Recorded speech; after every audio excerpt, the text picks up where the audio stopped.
Asthma एक chronic lung disease है जिसमें अंदर श्वास नलियों में एयरवेज के अंदर हवा का जाना और आना रुकने लगता है, उसको ऑब्स्ट्रक्शन मिलने लगता है। इसकी वजह होती है एयरवेज सिकुड़ जाते हैं, एयरवेज सिकुड़ जाने से उसका पैसेज नैरो डिफ़िकल्ट हो जाता है। मुख्य लक्षण होते हैं खांसी आना, सफोकेशन होना, वीजिंग साउंड आना और घुटन का एहसास होना और जल्दी थक जाना, ये मेन सिम्टम्स होते हैं। मुख्य ट्रिगर अगर हम बात करें तो मुख्य ट्रिगर्स में पुरानी धूल का एक्सपोजर, धुएं का एक्सपोजर, ठंडे का एक्सपोजर, ठंडा वेदर, वायरल इन्फेक्शन के बाद होता है, जैसे हमने कोविड में देखा, जैसे हम इन्फ्लुएंजा में देखते हैं। इसके अलावा अस्थमा यदि कहीं स्ट्रॉन्ग स्मेल होती है, कहीं पे इंसेक्टिसाइड का स्प्रे का कहीं छिड़काव हो रहा है, या कोई धूल उड़ रही है, पुरानी धूल है, कहीं खेतों में पराली जलती है, उस धुएँ से हो सकता है। तो इस तरह बहुत सारे ट्रिगर हैं। कई दवाइयाँ भी अस्थमा करती हैं। इसमें दो बड़े ग्रुप्स हैं। सबसे पहला ग्रुप है जो NSAID बोलते हैं, जो दर्द की दवाइयाँ होती हैं, जैसे ब्रूफेन, वोवरॉन, एस्पिरिन इत्यादि। दूसरा ग्रुप है बीटा ब्लॉकर दवाइयाँ। ये दवाइयाँ धड़कन को कम करती हैं, ब्लड प्रेशर में काम आती हैं और हार्ट के रोगियों में ज़्यादा काम आती हैं।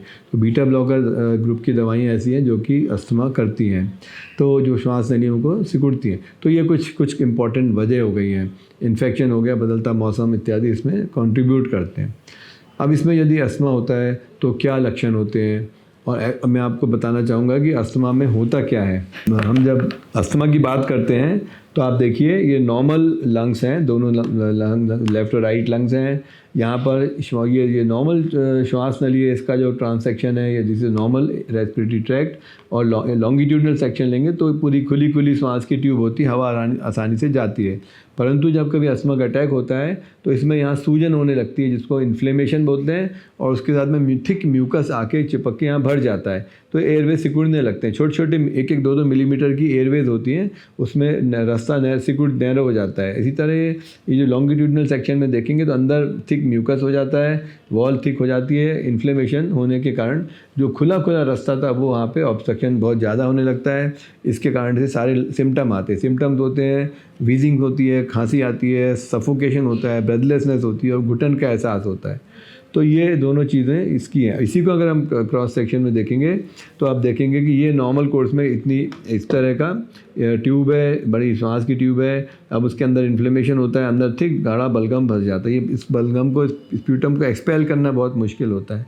इसी तरह ये सीवियरिटी दिखा रहा है कि देखिए जब अस्थमा का अटैक होता है तो 3 चीज़ें होती हैं। सबसे पहले यहाँ पर आप देखेंगे इन्फ्लेमेशन होना शुरू होता है, यहाँ की मसल्स सिकुड़ने लगती हैं, यहाँ की मेम्ब्रेन थिक होने लगती है, स्वेलिंग हो जाती है मेम्ब्रेन, जिसको इन्फ्लेमेशन बोलते हैं, और साथ साथ म्यूकस अंदर से निकलता है, गाढ़ा म्यूकस, तो रास्ता बंद करता है। तो कुल मिला के जो बड़ा ओपनिंग थी होते होते काफ़ी ज़्यादा कंस्ट्रिक्ट हो जाती है, 30-40-50% रह जाती है, कई बार तो इससे भी कम रह जाती है। तो ऐसे में बहुत गंभीरता आ जाती है, सांस फूलती है, खांसी आती है, खून में ऑक्सीजन की कमी हो जाती है, थोड़ा काम भी करना मुश्किल हो जाता है। तो इसलिए इस तरह इस सिचुएशन के आने के पहले ही हमको आइडेंटिफाई करके ट्रीटमेंट लेना चाहिए। तो अस्थमा में एयरवेज के अंदर स्वेलिंग आ जाती है, जिसको हम इन्फ्लेमेशन बोलते हैं।